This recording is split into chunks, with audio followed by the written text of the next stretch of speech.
Hey everyone, a quick preface before this video gets started. In this video, I have a conversation with the CEO of Minerva Labs. And Minerva Labs is really interesting because they have this mantra of prevention first. In the effort of, hey, fighting cybercrime, fighting cyber threats, malware, etc., they lean more towards the prevention side of the conversation rather than detection. Now, which is interesting because I normally lean towards more of the detection side. But it was really interesting to get the perspective of prevention first.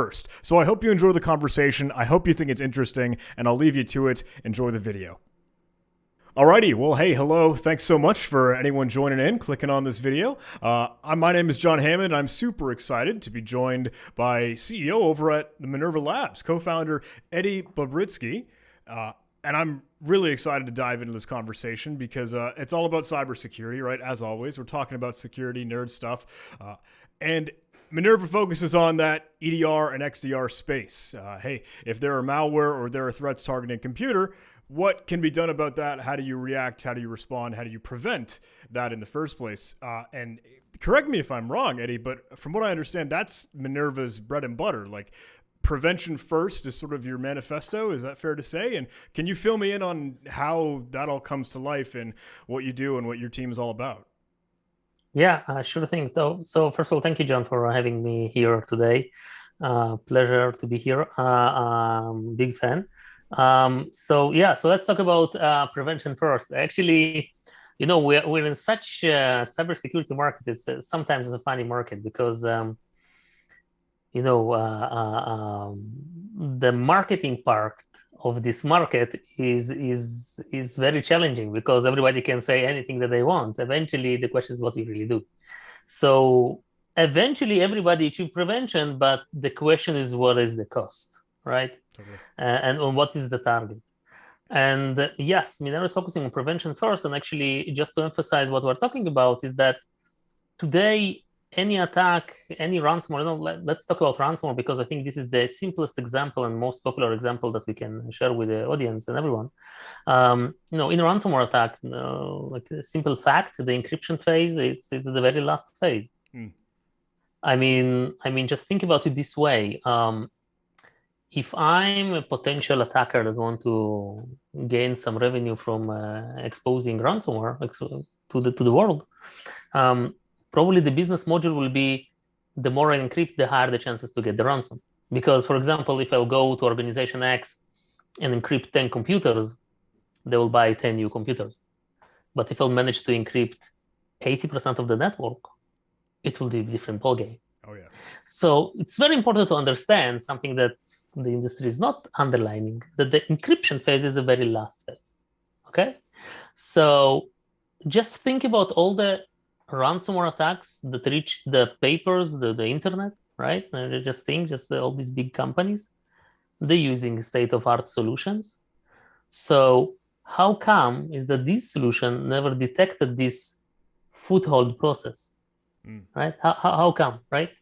So when Minerva talking about prevention, we're talking about this phase of prevention, the beachhead stage, right? It's where everything starts from, and this is how the malicious software need to eventually achieve, first of all, the foothold, and then at once encrypt everything. Just to emphasize what is like prevention first, or pre-execution prevention, or preemptive block, or you name it. Another thing it's very important to understand is that the threat landscape is divided to two main groups, the known threats and the unknown threats. Thanks to the advanced technologies that we use today, let's say that the known threat landscape is becoming bigger, and we can predict, we can do static analysis, we can do all this interesting stuff. We can apply, machine learning, artificial intelligence, again, to predict something based on our prior knowledge. That means it's still in the known phase. But if it's an unknown threat, the industry doesn't have a prevention solution. The industry have the detection and response solution, which is conceptually means that you need to get infected in order to respond to something. It's too late at that point, isn't it? Yeah, so just think about it, right? Like I meet people that saying, "Oh, I have a machine learning."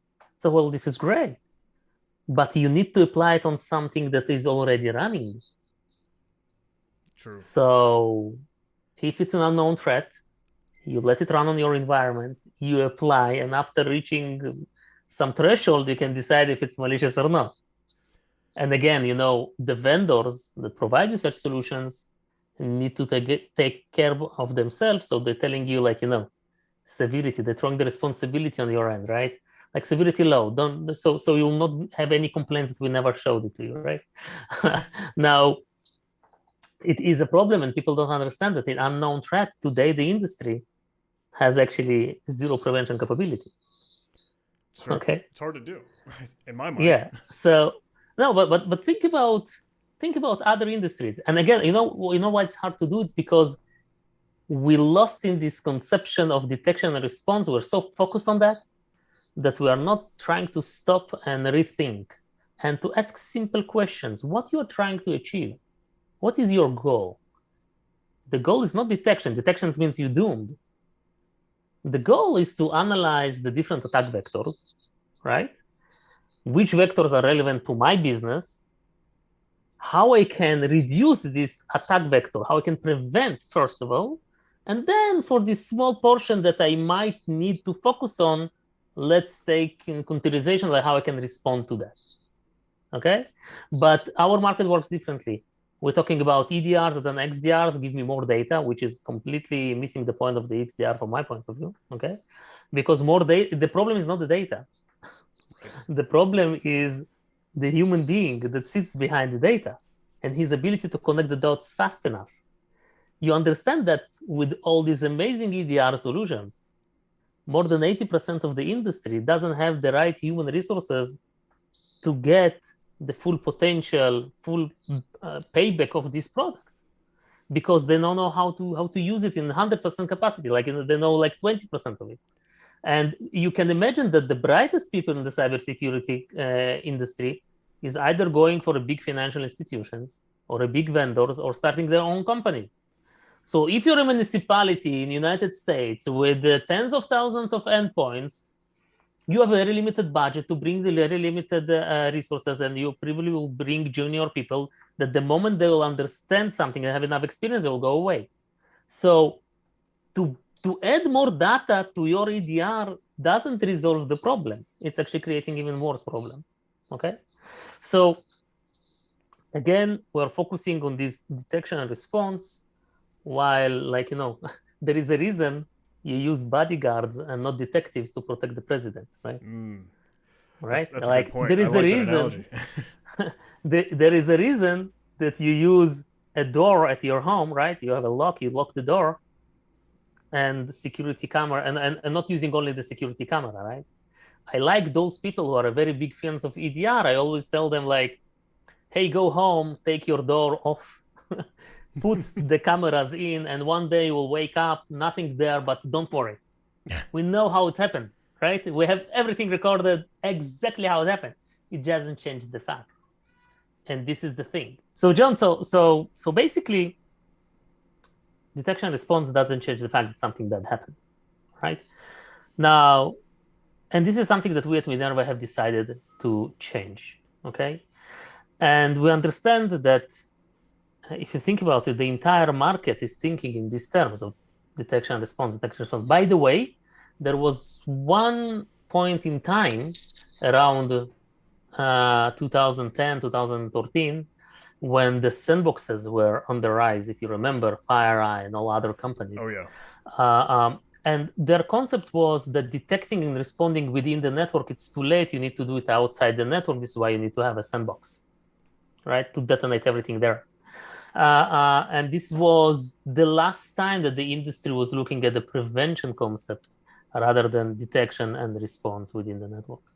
So we at Minerva, again, we think in different way. We're basically saying the detection response, it's too late. And by the way, the reason this technology started in the first place is because of the unknown threats. And the assumption that the EDR is built on, and again, as you can see, I really try to apply simple logic to understand these complex things. It started with the belief that you already got breached, right? And now is that how fast you can detect it, right? Right. Now, a simple question. If you already got breached, that means that somebody is already in. That means it's managed to bypass all of your security barriers and get in, right? So the professional terminology for that is it used evasion techniques to sneak in. And evasion techniques used to refer to nation state attacks, but it's not really evasion techniques. I can give you just here an examples for basic evasion techniques. And the idea of evasion technique is to bypass security control, so not being detected, okay? Because if the malware is detected, it's done, it's dead. So there is no profit from it, right? So, for example, if I'm sending you right now Excel spreadsheet with a macro that runs some malicious code, it's an evasion technique. I'm trying to use legitimate process of Excel to get into your computer and then to execute malicious activity. If I'm trying right now to do leaving of the fileless attack to attack the memory space, I'm trying to utilize the basic functionality of the operation system in order to launch malicious code without landing the malicious code on the hard drive and directly attack the memory space, right? So again, trying to evade. And so on and so forth, okay? So we at Minerva understood something. We understood that if my fist is the number of cybersecurity solutions and security control, security forensics tools, the entire globe is the number of malware, and this fist chasing the malware, missing the one interesting point that in more than 90% of the cases, actually to the recent studies, 95% of the cases, and it's not my study, it's conducted by the industry, the malware don't want to be caught. Right. And they use at least one evasion technique, at least one, to bypass security controls. So when we realized it, we understood that we can leverage the basic advantage of the computer world. It's not a real world, it's a virtual world. And to make it look like all the endpoints in the world that protected with our software will simulate like this fist exists all the time.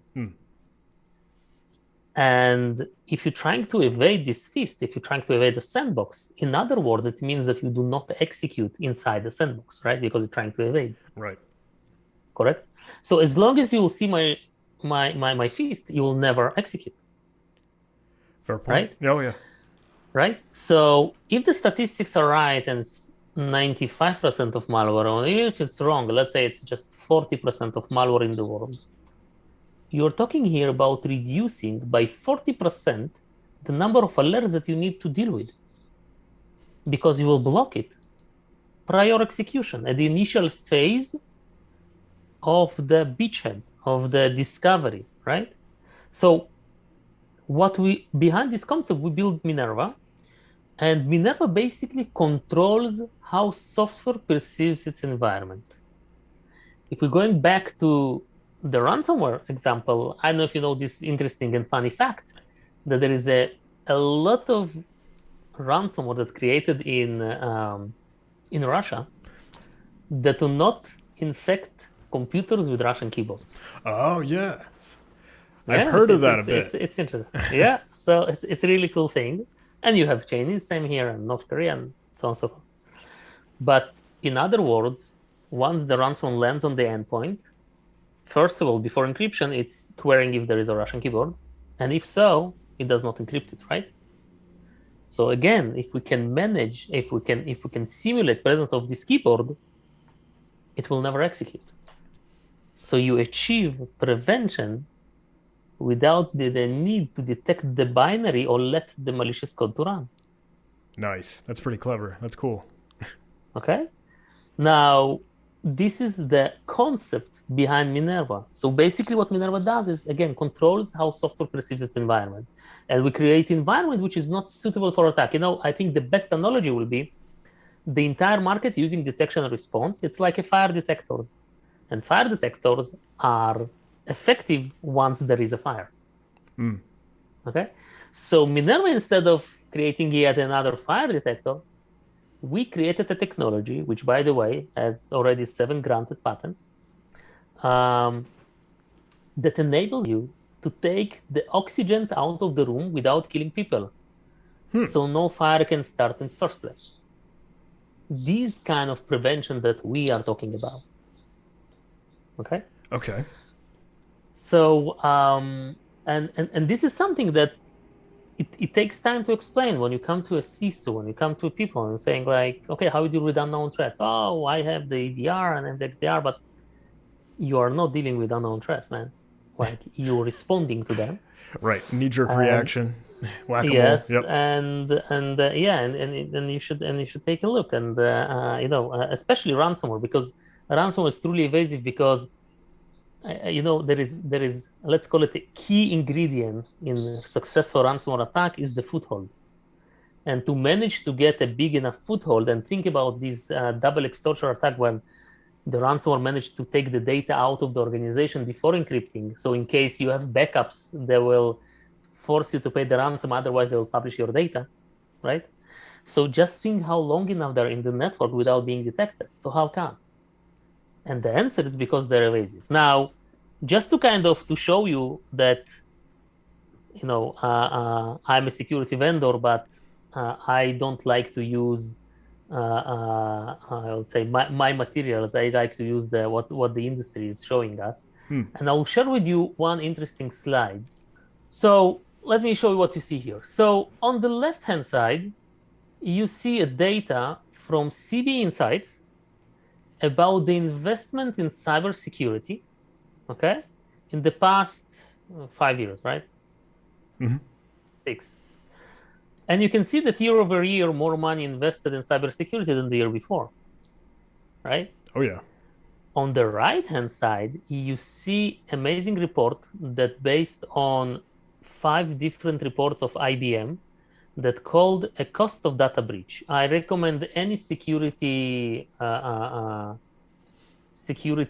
professional or anyone who is in the security market to read this report, the cost of data breach by IBM. They concluded these reports for the past 10 years, and this data is amazing. So what you can see here, John, is that despite the investment in cybersecurity, the number of days that takes to detect and contain a breach is getting longer. Oh, yeah. I don't doubt it. Yeah. So how come? Like, it's quite a unique phenomenon, right? Like, I mean, I don't know many industries in which you have a problem, and the industry invests a lot of money to solve the problem, and And you're it not gets getting worse. even closer, and it gets worse. Exactly, right? And we're becoming more connected and more alert. So now my EDR generate, I don't know, 1 million alerts per year. So next year it will be more, I can promise. But the data is not the problem. The data is the human resources, right? So according to Gartner, today we have more than 2 million people shortage in the security arena, right? And it's a big problem. And also, again, you cannot utilize the full ability of your existing product because you don't have this knowledge. And of course, that the EDR, they're never built to prevent; they build to detect. That's true. It's in the name.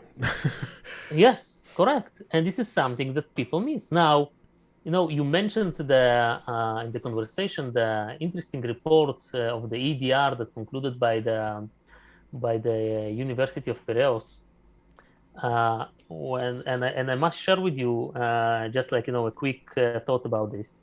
So we took part in this test, and Minerva today, as we focus on preventing these unknown threats, we need a layer that will cover the known part. And as for today, we integrate, if you're using Windows-based machine, we integrate with Windows Defender, the free version that you get in every machine. Nice. Yeah, because we can leverage, we can give you centralized management, and you can save some time, some money. You don't need to buy the E5, E6 license. You can get the centralized management.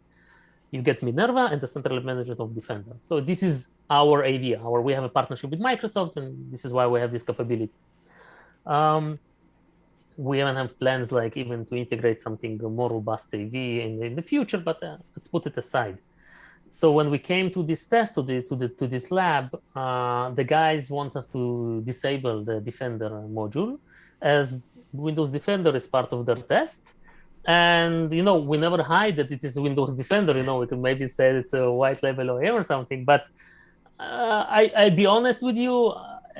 At the beginning, I said like it's not fair. You have a bunch of vendors that OEMing different kind of AVs, and like you Right. should test us with AV because in all the places that Minerva is a one-stop shop, there is a Defender running, like there is a baseline AV. And it's, of course, it's part of the protection. And I want to be with my full capabilities when I'm in a lab against your attacks. Unfortunately, they disagree with us and say, like, no, we have a separate test for Defender, and this one need to disable. And you know what, John? I said, like, okay, let's do it. Let's do it. Like, Yeah, try it out. pay attention that from all this list, if you take Defender out, of course, we are the only vendor that doesn't have signatures, doesn't have AI, machine learning, artificial intelligence, dark learning, deep learning, or any other buzzword combination that we want to use. We simply use different approach, different technique, different architecture. And we achieved 3 out of 4 blocks. Nice. The only block that we didn't achieve is the one that's covered by Defender. Okay, this is the executable. Now, this is something pretty amazing if you think about it. Again, the fact that we are the only vendor that works completely different. It's like, you'll say like there is a competition to get from point A to point B. You can use any transportation that you want. And we're giving you something that you never knew that it exists. That achieve this A to B faster with less resources. Think about it. I do not run, I do not scan, and not chase. I simply create an environment or a room without an oxygen. I create an environment in which evasive malware, unknown threats cannot exist. Okay, and because of the interaction with our software, we know how to detect.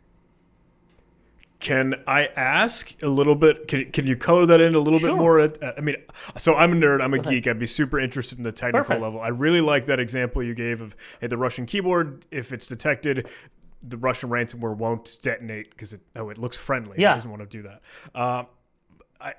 I'm super interested in how do you pull it off? How is that done at the technical level? Is that on the host? Is that in the network? Are you doing crazy port bending tricks to look different from the outside? I'd love to hear the details. So first of all, let me share with you another slide, and Totally. you will decide like if you want to use it later or not. But by the way, just to finalize the point that we talked about, and then I'll show you exactly what we're doing.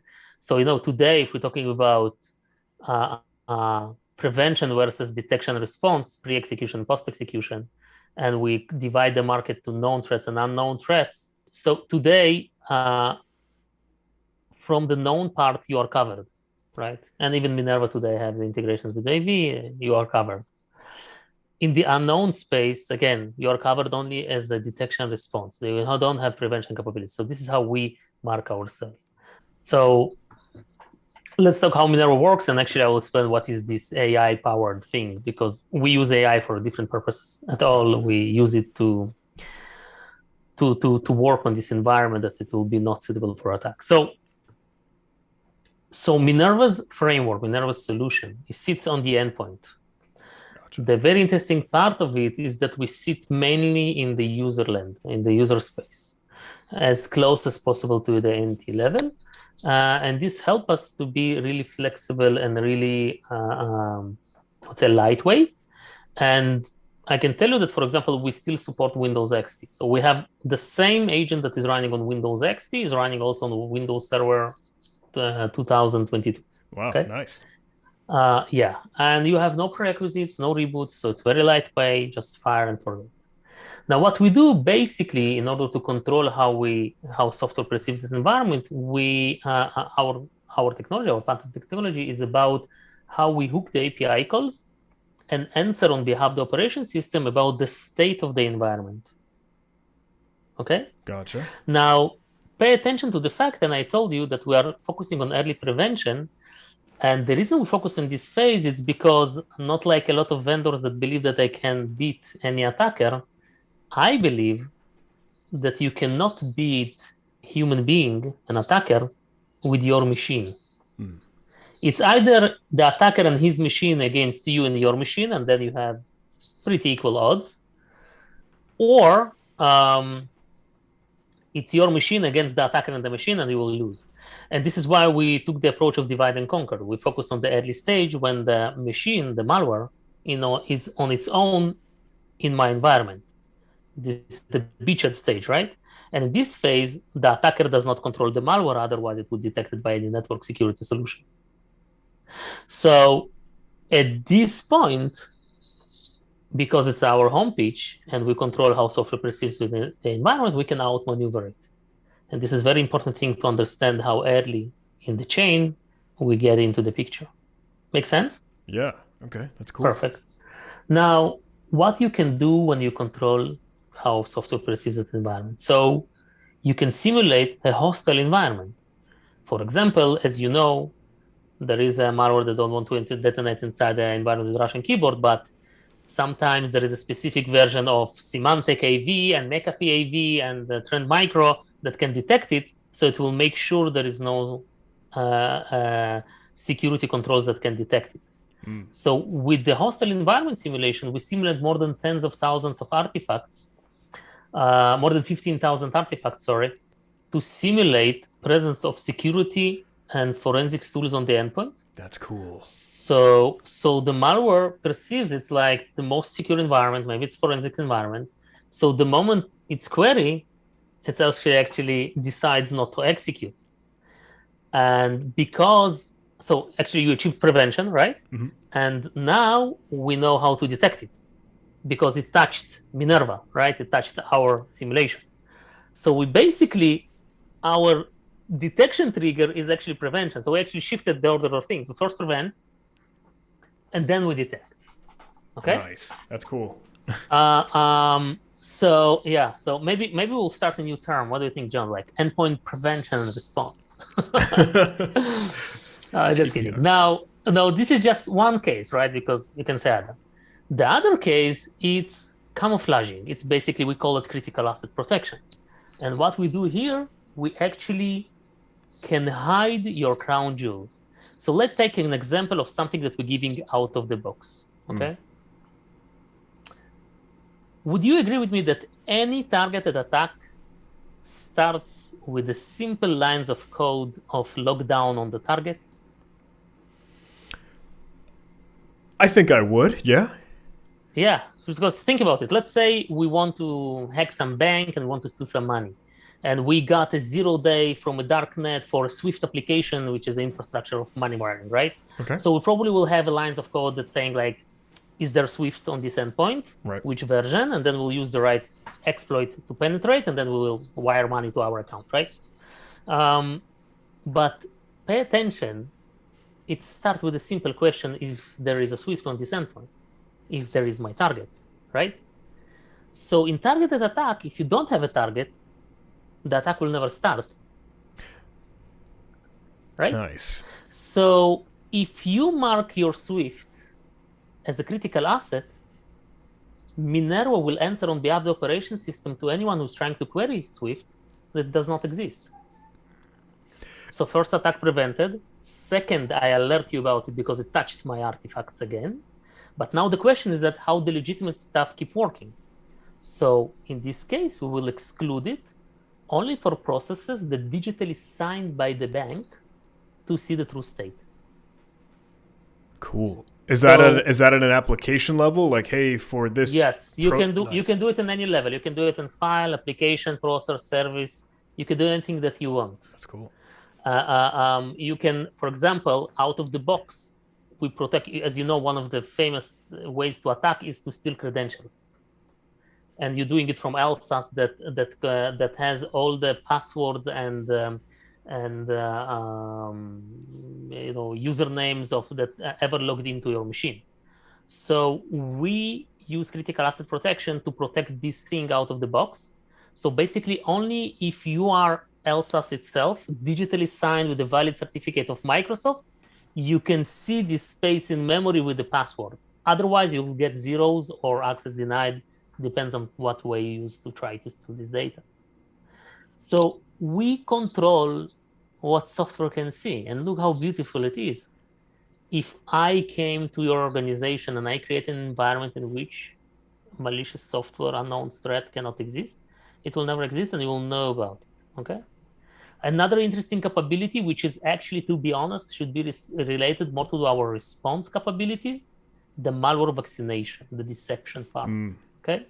Now, let me give you a quick example. You remember WannaCry? Oh yeah, totally. Okay.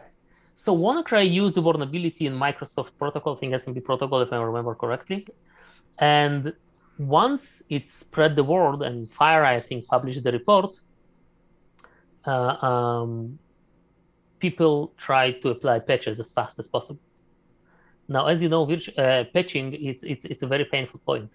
If you have a large organization, it will take you forever. No matter how urgent it is, it will take you forever. Now, very interesting thing to understand about WannaCry and a lot of other worms and a lot of ransomware, they do not infect same machine twice. Now, why is that? Of course, it makes sense from the perspective of I cannot encrypt your machine 10 times. I will not know which key will open it, right? Also, like, think about legitimate software, right? Try to install twice the same software. On the second time, it will tell you uninstall or repair, right? There is no another installation. So how they doing that? How they achieve that? Before installing the malicious code, or actually once they install it for the first time, they plant infection marker, which called mutex. This infection marker is simple, small signs that are not malicious. It can be a registry key, it can be a file in a ctemp folder, whatever, that actually saying that I'm already here. This is how they create the persistency, right? You delete them, and then they see they're not there, they infect you again, right? So what we did actually, about 15 years ago or 20 years ago, when I was in cyber unit in Israel Defense Forces, and we had such case in which we had this kind of worm, we started to create these mutexes. We created fake registry key, we created fake file, and we stopped the spread of the attack. But we didn't it was not scalable because the moment we wanted to upgrade the software, we got the blue screen. I think it was a Windows XP Service Pack 3. So it's not scalable. But if you use our simulation framework, it actually is scalable. So in the case of WannaCry, if you take the report, if you Google right now, WannaCry mutex, okay, you'll get to a FireEye report and you'll see that one of this IOC's indication of compromise is this mutex. If you have this mutex, for sure you're compromised. So you can take this mutex and simulate in your entire organization within a few minutes like you already been infected while you are actually not infected.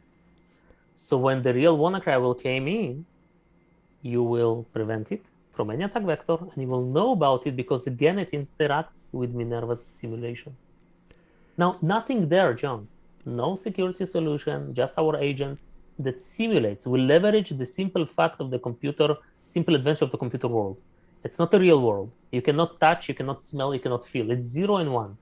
And if I answer 0 or a real software answers 0, it's the same 0 and vice versa, right? So this is like part of the capabilities. And of course, we protect documents and we protect memory injections, and we are very powerful against ransomware attacks, protecting them way before the industry knew about them. Here, I'll give you a quick example. You remember probably Egregor ransomware that hit Kmart in the United States health system. Oh, yeah. And you can see here that, let me quickly show you. So it hit United States health system on September 26th. You can pay attention. It was just one day after it was first submitted to VirusTotal. So it was pretty fast. Oh, yeah. But the thing you can see here, it's actually an event from Minerva's dashboard, from Minerva Management Console, that we prevented this attack 24 hours before Nice. it reached the VirusTotal. And the reason we are able to do that is because we prevent an evasive way, an evasion technique, in this case, memory injection type of attack, to inject the malicious code into run DLL. Now, because we do not focus on binaries, detecting binaries, and more focused about intention, right? we managed to prevent things way before the industry knew about it, right? And here I can give you another quick example. Here, probably you heard about this small case called SolarWinds, right? Yes, certainly knew about that one. So the very interesting part of this beautiful attack is that once the malicious code that was already blended inside SolarWinds landed on the endpoint, the malicious version of SolarWinds, it was querying the environment for quite a while, 12 to 14 days, looking for different forensics tools, looking for different security tools, looking for file name malware. I don't know if you know, but a lot of security solutions, especially Sandbox, once they detect something suspicious or they detect malware, they save the file with the name malware. So if you have on a file system file named malware, you're probably inside secure environment. So you should not export and move forward with your malicious activity. Okay, this is how the malware looked at it, and they're also looking for Russian keyboard. And this is, by the way, one of the reasons why Russia immediately was under the spotlight. Now, so basically what I'm trying to tell you, right, is that Minerva could prevent this attack, right? Because this is all these things that we are simulating out of the box, right? So actually, I'm telling you more than that. I'm telling you that we did prevent the attack. Now, I want to show you something really interesting. So around August 31st, 4 months before the publication of FireEye about SolarWinds, right? This is when it pops up to our life. We prevented multiple events from SolarWinds. You can see here, SolarWinds ran an application trying to inject code into run DLL32, okay? And this was one of the ways it's trying to evade security controls, to bypass security controls. Now, some of our customers contacted us, right? And said like, guys, this is something wrong here. Why do you prevent from SolarWinds this? I got this alert from SolarWinds, probably false positive. Now, John, I want to emphasize something here. We blocked it 4 months before. Probably one of the questions that crosses your mind or the audience mind is that if you're that brilliant, why you didn't publish it, right? So there is a small disadvantage of early prevention. While you achieve your goal and you stay safe, you can never know what would happen. Oh. So what I'm trying to tell you is that here, that when the customers called us, we said like, guys, it's not a false positive for the following reasons. Number one, your SolarWinds applications keep operating properly. Number two, it's on part of your computers and not all of them. Number three, you are just one of the few customers that we have with SolarWinds, and only few of you contacted us. So there's something wrong with SolarWinds, you should contact them. And we kind of forgot about that. And when FireEye published the full report with all the binaries, this is where we understood all the hashes and everything. This is where we understood and realized what we actually stopped. Okay? Wow, that's pretty cool. But this attack prevented 4 months before. And it's, again, emphasizing what we already been talking about from the beginning of this show. If you're talking about effectiveness of cybersecurity solutions and level of attack, the more advanced the attack, the longer time it will take to detect it. And the reason is because more stealthy. It is more evasive.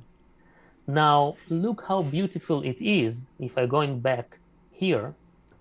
So we said this SolarWinds attack would not execute if it sees reverse engineering tools.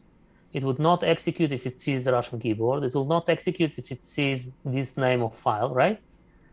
But it's enough only one of these things to happen in order to block the entire attack.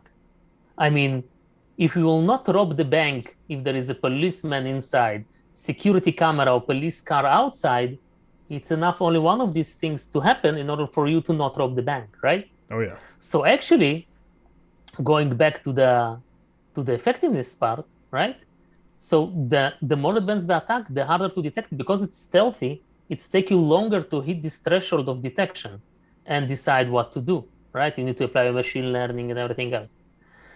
Now, because this actually reflects the fact that the malware use more evasion techniques, for Minerva, it will be easier to block. Because if here you used 100 evasion techniques and now you use 10,000 evasion techniques, I still need to intercept only one. So the more advanced the attack, the easier you block it.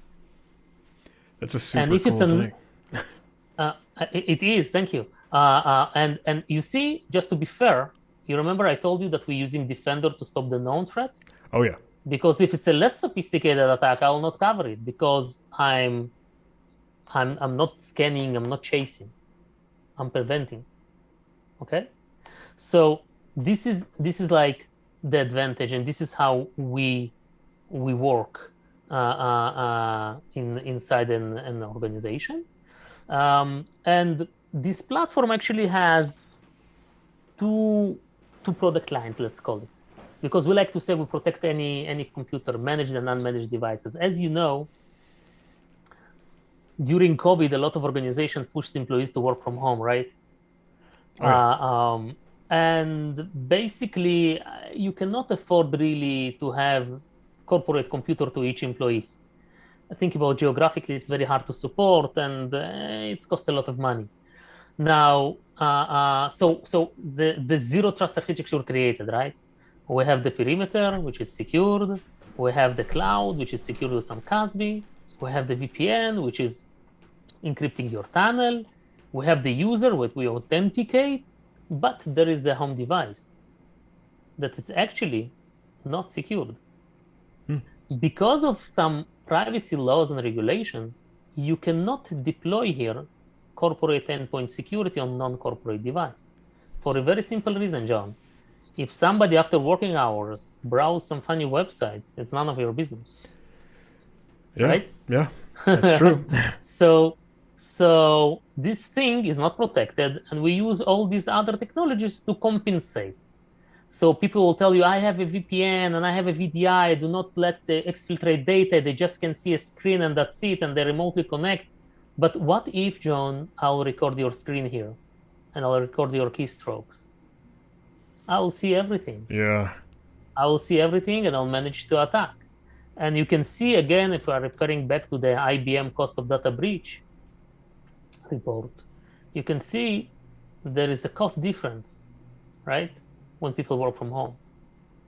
That's because for sure. This is one of the key reasons for the increase in ransomware attacks.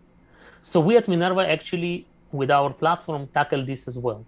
We created a lighter version of the platform that you just saw before that it's actually not only no prerequisites, no reboots, it's also install free. It's a portable application.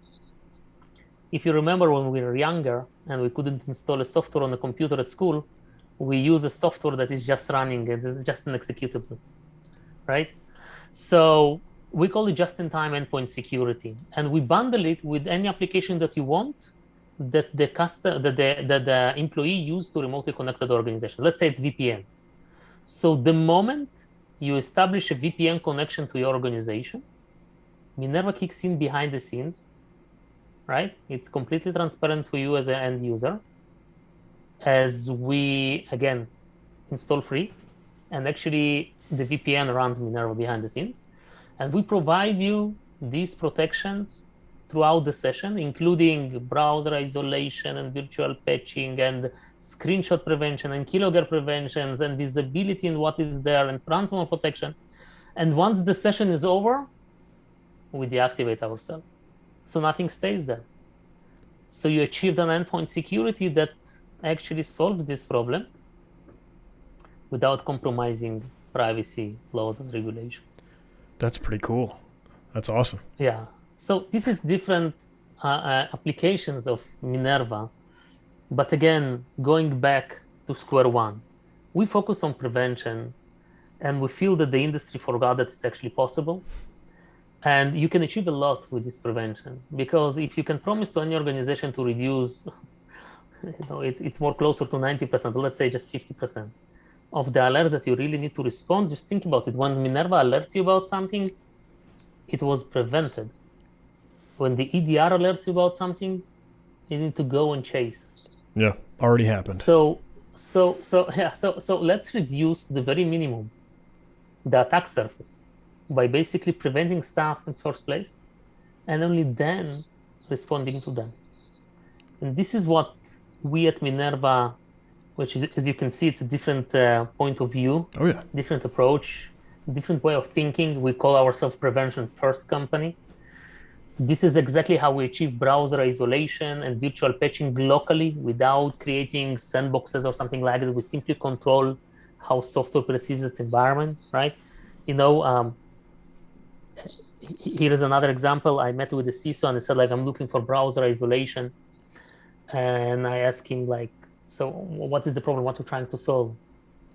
And said, well, if somebody browsed to a non-legitimate software website or download some data. But I said, like, actually what we're trying to achieve with browser isolation is that if somebody leverage an vulnerability in your browser and own your browser, you don't want him to execute code on behalf of the browser on your device. So what you can do, you can take Minerva and use our isolation capabilities to isolate the browser in a way that it cannot see anything around itself. So it cannot start another process. It cannot start another save file to somewhere because it sees nothing. We control what it sees around itself, and there is nothing. Nice. So again, in a nutshell, this is why we think different, we work different. It takes time to people to understand why it's different. They can argue with us, like like we had this again in the lab, which again, I totally understand why, right? Well, hey, I think it is super interesting. It does certainly change my perspective. But I remember and I know, like, as we kind of pick and poke through different malware samples, like as we explore them, I see that literal activity. Like, hey, let's look for running processes for potential things that might harden this environment. And if it sees that, the malware just bails out. And that sounds exactly like, hey, what you're looking for, what you're doing to add in that cool, clever prevention. So I love that a lot. I think it's super interesting. So how can folks learn more? How can folks kind of reach out and get in touch and chat with Minerva if they're interested? So first of all, you're welcome to reach our website. It's actually, we are rebuilding it. So sorry for if it's not that cool, beautiful, and clear enough. To be honest, I'm not happy with the current website, so we're working to replace it. So we will be happy to. You can reach our website. We have a lot of content there, webinars, stuff like that. You can schedule a demo. It's very easy. I can tell you that one of the things that we're really proud of, that in the past 5 years that we're selling our product, we have like 97% renewal rate. Nice. Which, like, and our main business is the SMB level, because maybe it's a way to summarize everything that we just spoke here, that I think, like, there's always a question, why Minerva, right? So the why Minerva is that we truly enable organization of any size, regardless of their security team skill set, tool set, their size, to stop cyber threats, right? Regardless, again. Like, if I'll show you the top 10 attacks that we stopped in one small municipality in the United States, I can tell you that you will be amazed. It attacks like Emotet and other ransomware attacks, Igroga ransomware and stuff like that. And I can promise you that they have really junior people in the security team. And unfortunately, they don't have enough people there to even to be able to react properly to cyber attacks. And this is what Minerva enables them. And I think this is super, super, super important. And of course, again, if somebody wants to reach out, we'll be more than happy to meet, to have a demo, wherever, to help whatever we can. Fantastic. Well, hey, I'm super happy to hear it. This has been awesome. This has been an incredible conversation, Eddie. A lot of great value, and I hope some cool education for things that people don't often think about, but they are those simple questions. And we could actually use that. That's all stuff that I think anyone would be super interested in for better protection and better prevention. So, thanks so much for hanging out and having this conversation, Eddie. But we can tune out here. Thank you, John. Thank you very much. Pleasure being with you, and hope to see you soon. Excellent.